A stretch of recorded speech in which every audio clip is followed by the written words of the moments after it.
বন্ধু, বিদেশ থেকে এমন এমন কিছু সন্তান দেখতে পাই, ফোন আসে রে, মায়ের শুধু ফোনটা দিলে বলবো হুজুর আমার মা নাই, হুজুর আমার বাবা নাই, আমার মা বাবার জন্য একটু দোয়া করবেন দরখাস্ত। জোরে জোরে বলেন না সুবহানাল্লাহ।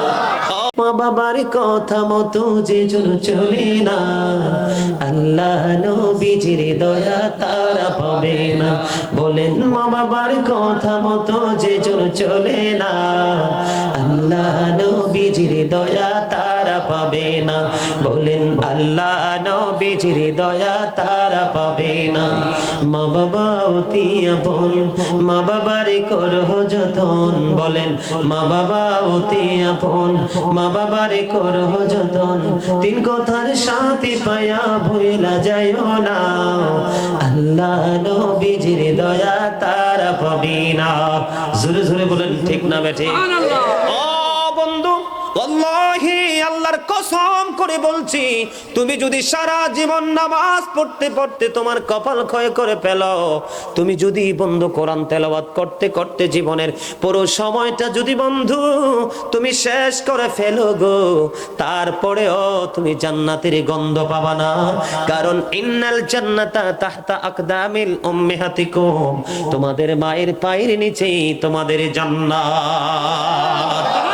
চট্টগ্রাম সিটি আবাসিকের পক্ষ থেকে, আবাসিকের জমিন থেকে গোটা পৃথিবীর আমার ভাই বাবা মা বোনদেরকে বলবো, যাদের মা বাবা আছে রে, তাদেরকে জীবন দিয়ে ভালোবাসো। তুমি যেমন ছোট্ট ছিলা, তোমার কাছে তোমার মা বা তোমার কাছে তুমি তোমার মা বাবার কাছে ছিলা পুতুলের মতো। কিসের মতো? সন্তানের চাইতে প্রিয় মা বাবার কাছে আর তো কিছু নাই রে। সন্তান যদি মনে করত বাবা মা যখন বৃদ্ধ হয়ে যায়, সন্তান যদি মনে করত এটা আমার মা না, এটা আমার বাবা না, এটা একটা হলো আমার ছেলে আর একটা হলো আমার মেয়ে, এরা ছোট হয়ে গেছে, এদেরকে সেবা করে তুলতে হবে, তখনই পুরো পৃথিবী হয়ে যেত প্রেমের এক অবর্ণনীয় বাগান। ঠিক না বেঠিক? আর জোরে বলেন ঠিক না বেঠিক?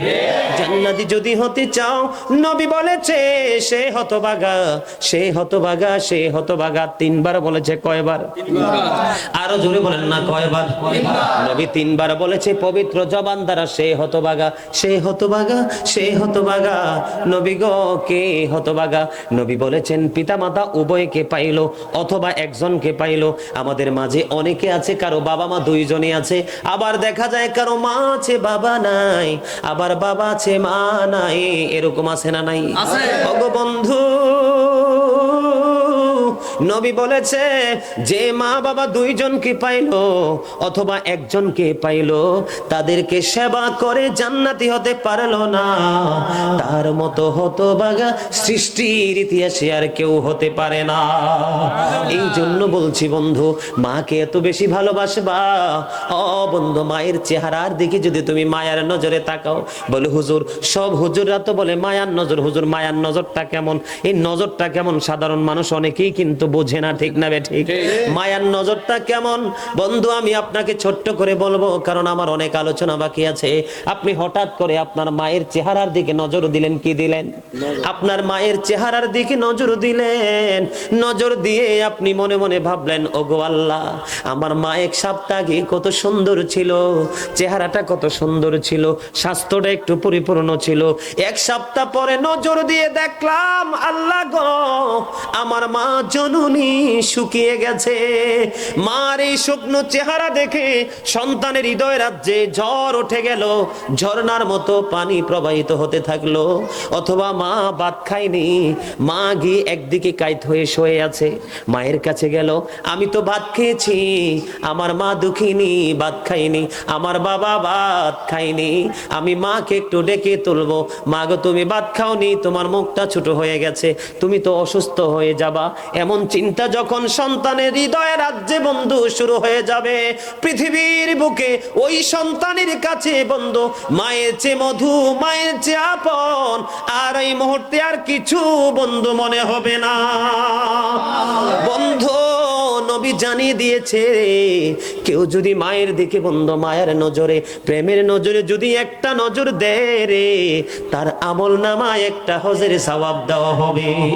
নবীকে প্রশ্ন করা হলো, ইয়া রাসূলুল্লাহ, ইয়া হাবিবাল্লাহ, নবী গো, ও প্রাণের নবী, জানতে বড় মনে চাই গো, আমি যদি প্রতিদিন 100টা বার মায়ের দিকে মায়ের নজরে তাকাই গো, তাহলে আমার জন্য বরাদ্দটা কি? আমার নবী বলেছে, দৈনিক যদি মায়ের চেহারার দিকে তুমি মায়ের নজরে তাকাও, মায়ের প্রতি যখন তোমার করুণা হবে, তখন এই 100টা নজরের বিনিময় 100 হজের সওয়াব আমলনামায় দেওয়া হবে। জোরে জোরে সুবহানাল্লাহ। বন্ধু, পৃথিবীতে তুমি যত বন্ধু দেখো রে, মায়ের আঁচলের মতো এত মধু কোথাও নাই। সন্তানের কাছে মায়ের আঁচলের মতো এত দামি বন্ধু কোনো কিছু নাই। মায়ের আঁচল এতটা মধুময়। ও বন্ধু, যদি তুমি মায়ের আঁচলকে মধু হিসাবে গ্রহণ করো, তোমার পরকাল এমন মধুময় হয়ে যাবে। এটা আমি বলছি না, আমার আল্লাহ এবং আল্লাহর হাবিব বলেছে। জোরে জোরে বলেন না সুবহানাল্লাহ। আল্লাহ বলেছেন, ওয়াবুদুল্লাহ ওয়ালা তুশরিকু বিহি শাইয়্যান ওয়া বিল ওয়ালিদাইনি ইহসানা। আল্লাহ বলেছেন আমরা আল্লাহর ইবাদত করার জন্য, আল্লাহ বলেছেন ওয়াবুদুল্লাহ, তোমরা আল্লাহর ইবাদত করো। কি করো? ওয়ালা তুশরিকু বিহি শাইয়্যান, আল্লাহর সাথে কোনো কিছুকে শরীক করিও না। ওয়া বিল ওয়ালিদাইনি ইহসানা, মা বাবাকে ভালোবাসতে থাকো, মা বাবাকে সম্মান করতে থাকো। বন্ধু, বিদেশ থেকে এমন এমন কিছু সন্তান দেখতে পাই, ফোন আসে রে, মায়ের শুধু ফোনটা দিলে বলবো, হুজুর আমার মা নাই, হুজুর আমার বাবা নাই, আমার মা বাবার জন্য একটু দোয়া করবেন দরখাস্ত। জোরে জোরে বলেন না সুবহানাল্লাহ। নামে একটা জায়গা আছে। কিছুদিন আগে আমি আমার বাসা থেকে মেডিকেল একটা প্রোগ্রামের জন্য রওনা দিলাম। বাসা থেকে বের হয়ে বন্ধু রিকশায় যখন উঠলাম, লোকটাকে দেখলাম একেবারে বৃদ্ধ।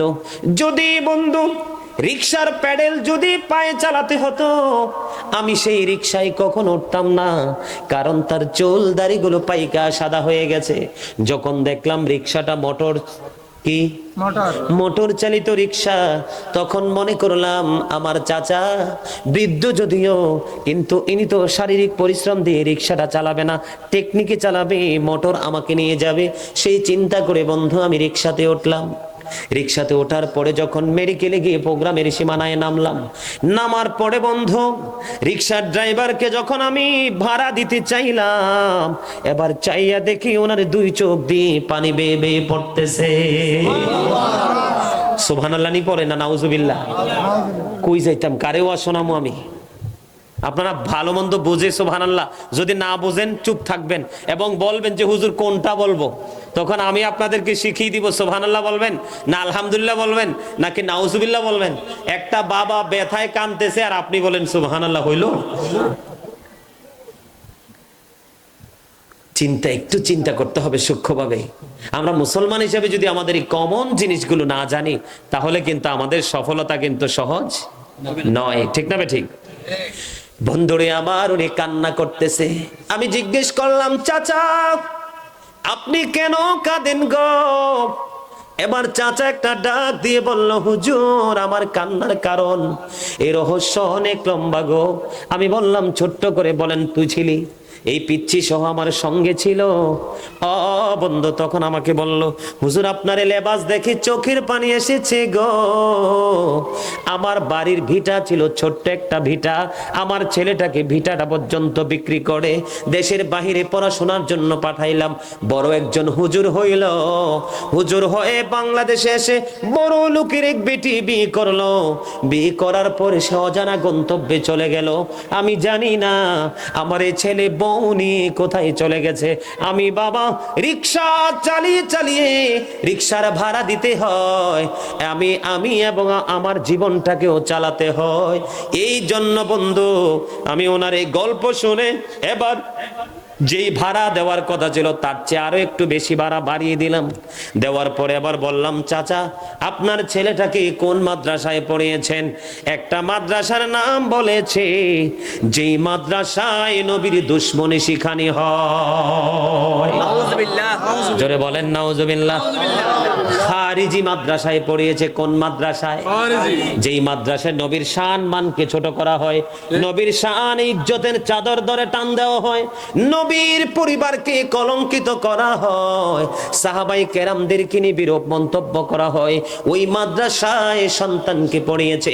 এবার আমি ওই চাচাকে বললাম, চাচা আপনি রং নাম্বারে ডায়াল করেছেন, এই জন্য আপনার নাম্বারটা যেখানে যাওয়ার কথা, ফোনটা আপনি যেখানে, যে নাম্বারটা যেখানে লাগানোর কথা আপনি নাম্বার সেখানে লাগান নাই, আপনি রং নাম্বারে ডায়াল করেছেন, এই জন্য আপনার পুরো জীবনটা, অস্তিত্বটা রং হয়ে গেছে।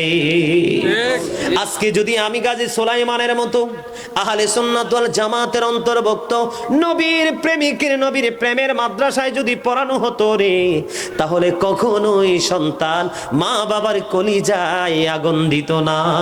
আজকে পৃথিবীতে বন্ধ মারামারি বলেন, আপনাদের চট্টগ্রামে কিছুদিন আগে টাকার জন্য মায়ের কপাল বরাবর গুলি করে দিয়েছে। কথা বলেন না কেন? না মিথ্যা বলছি? বন্ধু বোয়ালখালীর দিকে আমি অনলাইন মিডিয়ার মাধ্যমে দেখলাম, বাবারে এই হাত বন্ধু সবগুলো একেবারে মারতে মারতে বন্ধু ক্ষত বিক্ষত করে দিয়েছে। শুধু বাবার সম্পত্তি থেকে বোনকে একটু জায়গা দিয়েছে এই জন্য। আপনারা জানেন নরসিংদীতে এক ছেলের বাবার ব্যাংকের টাকার লোভে সন্তানের তাণ্ডবের শিকার হয়ে সুস্থ বাবা পৃথিবী থেকে মৃত্যুবরণ করতে বাধ্য হয়েছে। ঠিক না বে ঠিক? আজকে বাংলার ঘরে ঘরে আনাচে কানাচে বন্ধু সেই সমস্যা শুরু হয়ে গেছে। বন্ধু আমি কোরআনে পড়ে যাব, তার আগে আমি হাদিস শরীফ থেকে একটু ঘুরে আসবো। আপনারা যাবেন কি? বন্ধু এখানে শুধু সন্তানদেরই দোষ না, মা বাবারও দোষ আছে। বলে হুজুর মা বাবার দোষটা কোথায়? ও বন্ধু আল্লাহর হাবিব বলেছেন, আদিবু আওলাদাকুম আলা থালাসি খিসালিন হুব্বি নাবিকুম ওয়া হুব্বি আহলি বাইতিহি ওয়া আলা কিরাআতিল কোরআন। আল্লাহর হাবিব সরকারে দুজাহান উনি ওনার উম্মতগুলোকে ডেকে ডেকে বলতেছে, যারা বাবা হয়েছেন তাদের জন্য সেই উপদেশটা। আমি বলবো বন্ধু, every parent should take care their children very carefully. প্রত্যেকটা পিতামাতার উচিত তাদের সন্তানের দায়িত্ব যত্ন সহকারে পালন করা। ঠিক কিনা বলেন? আরো জোরে। প্রত্যেকটা পিতামাতার উচিত তাদের সন্তানের দায়িত্ব। We should Obi our parents. আমরা সন্তান হিসাবে আমাদের দায়িত্ব হলো আমাদের মা বাবার দায়িত্ব সুন্দরভাবে পালন করা, মা বাবাকে মান্য করা। ঠিক কিনা বলে? কারণ মা বাবাকে ভালোবাসা ফরজ রে, আর মা বাবার কলিজায় আগুন দেওয়া বন্ধু হারাম। কি? মা বাবাকে ভালোবাসা কি ফরজ, মহব্বত করা কি ফরজ, আর তাদের কলিজায় আগুন দেওয়া বন্ধ হারাম। আমি ছোট্ট করে টপিক আকারে আজকে আলোচনা করব, মূল কথাগুলো বলে আমি আরেকটা বিষয়ের দিকে চলে যাব। বন্ধু এখানে আসার কারণ হলো, প্রথম যে বলেছিলাম হাদিস শরীফটা, হাদিস শরীফের মধ্যে সে রাসূল বলেছেন, তোমরা তোমাদের সন্তানদেরকে তিনটি বিষয়ের উপর শিক্ষা দাও। কয়টি বিষয়? রাসূল বলেছেন, হুব্বি নাবিকুম, teach the love of the prophet. নবীর মহাব্বত শিখাও, কারণ নবীর মহাব্বত হলো মুমিনের ঈমান। যার সিনায় নবীর মহাব্বত যত বেশি, সে তত বেশি শক্ত ঈমানদার। ঠিক কিনা বলেন? ও বন্ধু তারপরে বলেছে, ও হুব্বি আহলি বাইতিহি, টিচ ফ্যামিলি লাভ। তোমরা নবীর পরিবারের মহব্বত শিখাও। আল্লাহর হাবিব সরকারে দু জাহান আরো বলেছেন, ওয়া আলা কিরাআতিল Quran, learn to recite the holy Quran. তোমরা তোমাদের সন্তানদেরকে কোরআন তেলাওয়াত শিখাও। জোরে জোরে বলেন না সুবহানাল্লাহ। এই দায়িত্ব নবী কাকে দিয়েছেন? মা বাবাকে। কাকে? আপনাদেরকে একটা কথা বলে রাখি, আপনারা এটা বিশ্বাস করবেন বা মাথায় কতটুকু ধরবে জানি না। আপনারা এই প্রজন্মের ছেলেরা এবং তারও আগে যারা ছিল, তাদের তুলনায় আগের সন্তানগুলো কি ভালো ছিল না খারাপ ছিল? ভালো ছিল। কারণ আগের যুগের মা বাবা যদিও এত শিক্ষিত ছিল না, কিন্তু নবীর প্রেম তারা খুব ভালোবাসতো। নবীর মহাব্বত বেশি বুঝতো রে, সন্তানদেরকে মহাব্বত সম্পর্কে কন্টিনিউ উপদেশ দিত। আর সন্তানগুলো এতটা ভদ্র হয়ে গড়ে উঠেছিল, ওই সন্তানের জামানায় এই ফিতনা ছিল না, এই সন্তানের জামানায় যতটা ফিতনা শুরু হয়েছে, ঠিক না বেটি? এটার জন্য আমি প্রথমে মা বাবাকে দোষী করব, কারণ মা বাবা যদি তাদের দায়িত্ব যথাযথভাবে পালন করত, তাহলে হয়তো বা সন্তান মানুষের মতো মানুষ হয়ে যেত। আর পালন করে না বিদায় সন্তান অমানুষ হয়ে যায়। এই জন্য আজকের সমাজে মা বাবার কোনো মূল্যায়ন বন্ধু নাই। সব প্রত্যেকটা মা বাবা চিন্তা করে আমার ছেলেকে ইউনিভার্সিটিতে পড়াবো, ইংলিশ লেকচারার বানাবো, একজন ইঞ্জিনিয়ার বানাবো, একজন প্রফেসর বানাবো, এই চিন্তা করে বন্ধু কোরআন হাদিসের পড়া শিক্ষক, কোরআন হাদিসের আলোকে পড়াশোনা শিখায় না, ইংরেজি শিখায়। সন্তান তেমন ইংরেজদের মতোই কাজ করে। তবে আমি সন্তানের দিকে যাচ্ছি না, তবে আমি আরেকটা কথা বলবো, বাবা মা হয়তো ভুলে গেছে, কি করে নাই, সন্তানকে সেই শিক্ষায় শিক্ষিত করেনি। কিন্তু তোমার তো এটা বোঝা উচিত যে আমি একজন মুসলমান হিসাবে ধর্মীয় গান আমার বিশেষ প্রয়োজন। কারণ মানুষের পরিপূর্ণ পূর্ণাঙ্গ জীবন ব্যবস্থা কোথায়? Islam is not only a religion but also complete code of life. মানুষের পরিপূর্ণ জীবন হলো ইসলামে। জুড়ে জুড়ে বলুন সুবহানাল্লাহ। বন্ধুরে আমার, এই জন্য আমি এসেছি। হাদিস শরীফের মধ্যে প্রশ্ন করা হলো, এই জায়গাটা রেখে দিলাম সন্তান হিসাবে মা বাবার প্রতি কতটুকু কর্তব্য সেটা বোঝানোর জন্য। এক হাদিস শরীফের মধ্যে মা বাবাকে দায়িত্ব দেওয়া হয়েছে। অন্য হাদিস শরীফে নবী বলেছেন, নবীকে যখন প্রশ্ন করা হলো, ইয়া রাসূলুল্লাহ, ইয়া হাবিবাল্লাহ, নবী গো, আমি পৃথিবীতে সবচেয়ে বেশি ভালোবাসবো কাকে, সবচেয়ে বেশি মহব্বত করব কাকে, আমার কাছ থেকে সবচেয়ে বেশি সম্মান পৃথিবীর বুকে কে বেশি পাওয়ার হক? সঙ্গে সঙ্গে নবী বলে দিয়েছেন, ক্বালা উম্মুকা, তোমার মা, ইউর মাদার। সুবহানাল্লাহ। আবার রাসূলকে প্রশ্ন করা হলো, ক্বালা সুম্মা মান, তারপরে কে? নবী বলল, ক্বালা সুম্মা মান। তারপরে নবী বলেছেন, যখন রাসূলকে বললেন ক্বালা সুম্মা মান, তারপরে কে, রাসূল বললেন, ক্বালা উম্মুকা, তোমার মা, ইউর মাদার। সুবহানাল্লাহ বলবেন না? সুবহানাল্লাহ। আরে আরো জোরে বলেন না সুবহানাল্লাহ। আবার প্রশ্ন করা হলো, ক্বালা সুম্মা মান, তারপরে কে? রাসূল আবার বললেন, ক্বালা উম্মুকা, ইউর মাদার, তোমার মা। আবার প্রশ্ন করা হলো, ক্বালা সুম্মা মান, তারপরে কে? এবার রাসূল বললেন, ক্বালা আবুকা, তোমার বাবা, ইউর ফাদার। জোরে জোরে সুবহানাল্লাহ। আরো জোরে বলেন না সুবহানাল্লাহ। আমাদের তোফাজ্জল হোসেন বৈরবীর চিনতেননি সবাই? হ্যাঁ বন্ধু, তার মধ্যে প্রেম শিক্ষা কেমন ছিল আমি জানি না, কিন্তু তার সিনা ছিল নবীর প্রেমে ভরপুর। ঠিক কিনা বলেন? মা বাবার প্রেমে ভরপুর ছিল বন্ধু। ইনি সব সময় একটা গজল গাইতেন, মা বাবার কথা মতো যে চলে না, আল্লাহ নবীজির দয়া তারা পাবে না। বলেন, মা বাবার কথা মতো যে চলে না, আল্লাহ নবীজির দয়া তারা পাবে না। বলেন, আল্লাহ নবীজির দয়া তারা পাবে না। মা বাবা অতি আপন, মা বাবার করহ যতন। বলেন, মা বাবা অতি আপন, মা বাবার করহ যতন। তিন কথার সাথে পায়া ভুলা যায়ও না, আল্লাহ নবীজির দয়া তারা পাবে না। জোরে জোরে বলেন, ঠিক না বেঠিক? ও বন্ধু, ওয়াল্লাহি আল্লাহর কসম করে বলছি, তুমি যদি সারা জীবন নামাজ পড়তে পড়তে তোমার কপাল ক্ষয় করে ফেলো, তুমি যদি বন্ধু কোরআন তেলাওয়াত করতে করতে জীবনের পুরো সময়টা যদি বন্ধু তুমি শেষ করে ফেলো গো, তারপরেও তুমি জান্নাতের গন্ধ পাবা না। কারণ ইন্নাল জান্নাতা তাহতা আকদামিল উম্মাহাতিকুম, তোমাদের মায়ের পায়ের নিচেই তোমাদের জান্নাত। Paradise of the child under the feet of the mother, মায়ের পায়ের নিচে সন্তানের জান্নাত। জোরে জোরে সুবহানাল্লাহ। রে পৃথিবীর মানুষ, আমি এই জায়গার নাম কি? চট্টগ্রাম কোন জায়গা?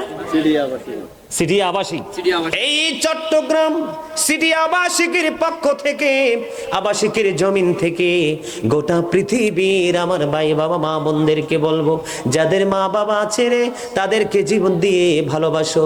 তুমি যেমন ছোট্ট ছিলা, তোমার কাছে তোমার মা বা তোমার কাছে তুমি তোমার মা বাবার কাছে ছিলা পুতুলের মতো। কিসের মতো? সন্তানের চাইতে প্রিয় মা বাবার কাছে আর তো কিছু নাই রে। সন্তান যদি মনে করত বাবা মা যখন বৃদ্ধ হয়ে যায়, সন্তান যদি মনে করত এটা আমার মা না, এটা আমার বাবা না, এটা একটা হলো আমার ছেলে আর একটা হলো আমার মেয়ে, এরা ছোট হয়ে গেছে, এদেরকে সেবা করে তুলতে হবে, তখনই পুরো পৃথিবী হয়ে যেত প্রেমের এক অবর্ণনীয় বাগান। ঠিক না বে ঠিক? আর জোরে বলেন ঠিক না বে ঠিক? জান্নাতি যদি হতে চাও, নবী বলেছে সে হতভাগা, সে হতভাগা, সে হতভাগা। তিনবার বলেছে। কয়বার? আরো জোরে বলেন না কয়বার? নবী তিনবার বলেছে পবিত্র জবান দ্বারা, সে হতভাগা, সে হতভাগা, সে হতভাগা। নবী গো কে হতভাগা? নবী বলেছেন পিতামাতা উভয়কে পাইলো অথবা একজনকে পাইলো। আমাদের মাঝে অনেকে আছে কারো বাবা মা দুইজনই আছে, আবার দেখা যায় কারো মা আছে বাবা নাই, আবার বাবা আছে মা নাই। এরকম আছে না নাই? ওগো বন্ধু, নবী বলেছে যে মা বাবা দুইজনকে পাইলো অথবা একজনকে পাইলো, তাদেরকে সেবা করে জান্নাতি হতে পারলো না, তার মতো হতভাগা সৃষ্টির ইতিহাসে আর কেউ হতে পারে না। এই জন্য বলছি বন্ধু, মাকে এত বেশি ভালোবাসবা। ও বন্ধু, মায়ের চেহারার দিকে যদি তুমি মায়ার নজরে তাকাও, বলে হুজুর সব হুজুররা তো বলে মায়ার নজর, হুজুর মায়ার নজরটা কেমন? এই নজরটা কেমন সাধারণ মানুষ অনেকেই কিন্তু বোঝে না। ঠিক না বে ঠিক? মায়ার নজরটা কেমন বন্ধু আমি আপনাকে ছোট্ট করে বলবো, কারণ আমার অনেক আলোচনা বাকি আছে। আপনি হঠাৎ করে আপনার মায়ের চেহারার দিকে নজর দিলেন, কি দিলেন? আপনার মায়ের চেহারার দিকে নজর দিলেন, নজর দিয়ে আপনি মনে মনে ভাবলেন ওগো আল্লাহ, আমার মা এক সপ্তাহ আগে কত সুন্দর ছিল, চেহারাটা কত সুন্দর ছিল, স্বাস্থ্যটা একটু পরিপূর্ণ ছিল। এক সপ্তাহ পরে নজর দিয়ে দেখলাম আল্লাহ গো, আমার মা জননী শুকিয়ে গেছে।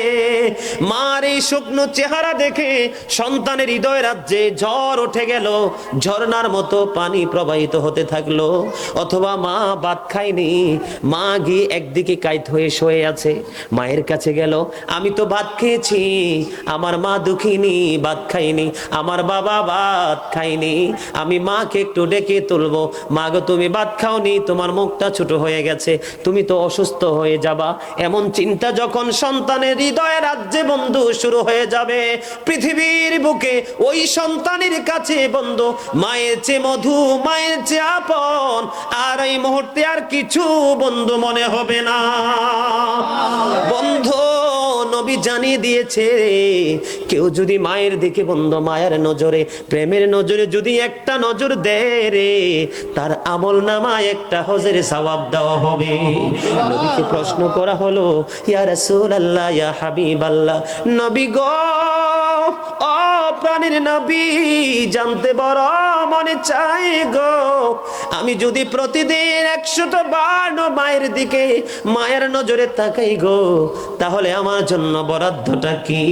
আমার নবী বলেছে দৈনিক যদি মায়ের চেহারার দিকে তুমি মায়ের নজরে তাকাও, মায়ের প্রতি যখন তোমার করুণা হবে, তখন এই 100টা নজরের বিনিময় 100 হজের সওয়াব আমলনামায় দেওয়া হবে।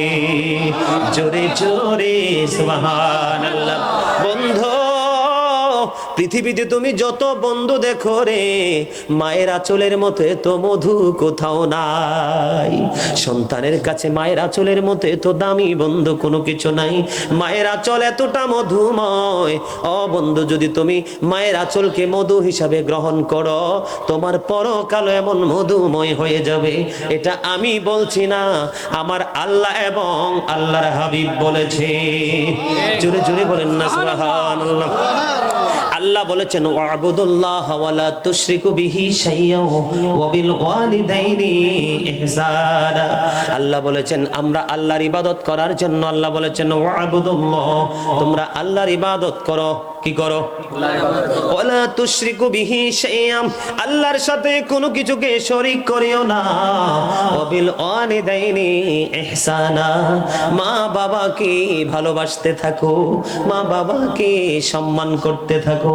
বন্ধু, বিদেশ থেকে এমন এমন কিছু সন্তান দেখতে পাই, ফোন আসে রে, মায়ের শুধু ফোনটা দিলে বলবো হুজুর আমার মা নাই, হুজুর আমার বাবা নাই, আমার মা বাবার জন্য একটু দোয়া করবেন দরখাস্ত। জোরে জোরে বলেন না সুবহানাল্লাহ। আপনি বারবার শুধু মায়ের কথা বলছেন, বাবার কথা বলছেন না কেন গো?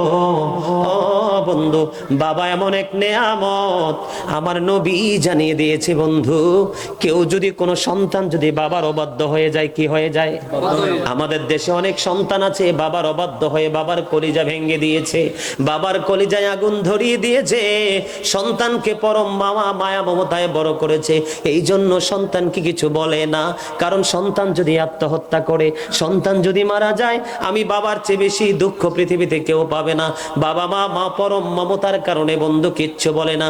কিন্তু সন্তান হয়ে তুমি একটি বার ভাবলে না, আমি যে কর্ম করতেছি বাবার কলিজায় আগুন লাগে কিনা রে? ও বন্ধু, তুমি একটা বারও ভাবতে পারলা না। রাসূল জানিয়ে দিয়েছে, যেই সন্তানটা বাবার অবাধ্য হয়ে যায়, আল্লাহ বলেছেন তাকে আমি আমার বান্দা বলে স্বীকার করব না। সেই বাবার সন্তানটা আল্লাহর অবাধ্য হয়ে যায়। জোরে জোরে বলেন নাউজুবিল্লাহ। আরেকটু মহব্বতে বলুন না নাউজুবিল্লাহ। আমার মা নাই বলেন, আমার বাবা নাই, দয়াল রে দয়াল, আমার কি মা ডাকার স্বাদ নাই রে, আমার কি বাবা ডাকার স্বাদ নাই রে? বলেন আমার মা নাই, আমার বাবা নাই, দয়াল রে দয়াল, আমার কি মা ডাকার স্বাদ নাই রে, আমার কি বাবা ডাকার স্বাদ নাই রে? ঘরে যাইয়া সবাই দেখে মা জননীর মুখ, বাবা যখন মাথায় হাত দে বলে যাই সব দুঃখ। বলেন আমার মা নাই, আমার বাবা নাই, দয়াল রে দয়াল, আমার কি মা ডাকার স্বাদ নাই রে, আমার কি বাবা ডাকার স্বাদ নাই রে? ঘরে যাইয়া সবাই দেখে মা জননীর মুখ, বাবা যখন মাথায় হাত দে ভুলে যাই সব দুঃখ। ঠিক না ঠিক? বলেন শয়নে স্বপনে শুধু মা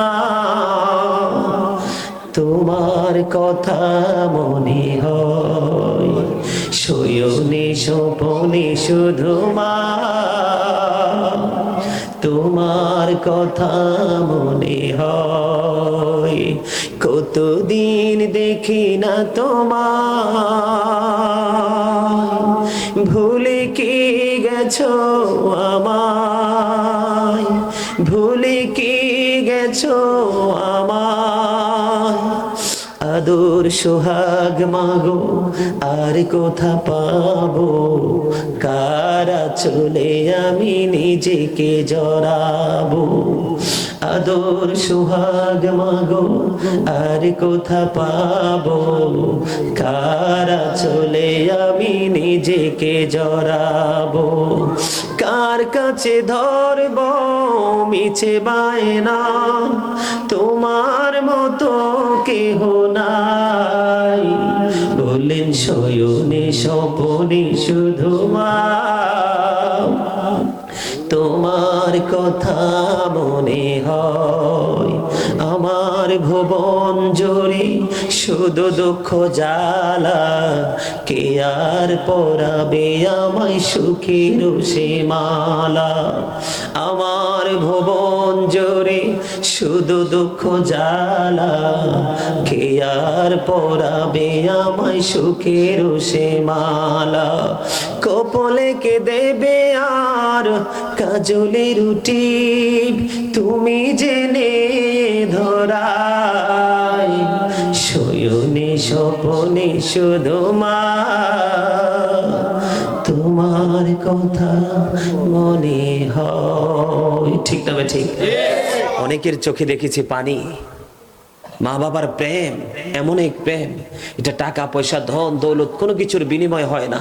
শুধু মা বাবার সাথে যখন আপনি প্রেমের নজর দিবেন, তখনই দেখবেন যারা সত্যিকার অর্থে মা বাবার পাগল প্রেমিক, তারা যখন আরেকজনের মা বাবার সাথে প্রেমের আলিঙ্গন দেখে, সন্তান মা বাবার জন্য কত কিছু নিয়ে আসছে, আবার মা বাবা সন্তানের জন্য কত কিছু রেডি করেছে।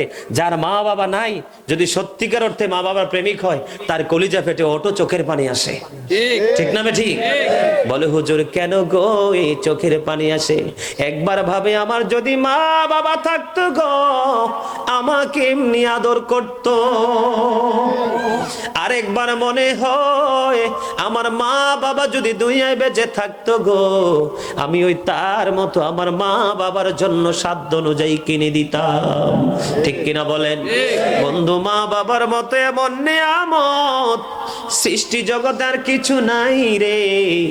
যেই মা বাবার মাধ্যমে দুনিয়াতে আমরা আসলাম, যেই মা বাবার মাধ্যমে এই রঙিন পৃথিবীতে বিচরণ করা শিখলাম, সেই বাবাকে ভালোবাসতে না পারলে আমাদের জীবন পুরো বিপন্ন হয়ে যাবে। মক্কাতুল মুকাররমায় বন্ধু এক প্রেমময় ঘটনা আপনারা সবাই মন দিয়ে শোনেন। মক্কা শরীফের এক ঘটনা। এক অসুস্থ মা, সে কি করেছে, মায়ের খুব শখ বন্ধু, খানায় কাবা তাওয়াফ করবে। কি করবে? খানায় কাবা। বুঝতে পারছেননি? মক্কা থেকে আমরা কাবা শরীফ তাওয়াফ করি কিনা? তাওয়াফ করব।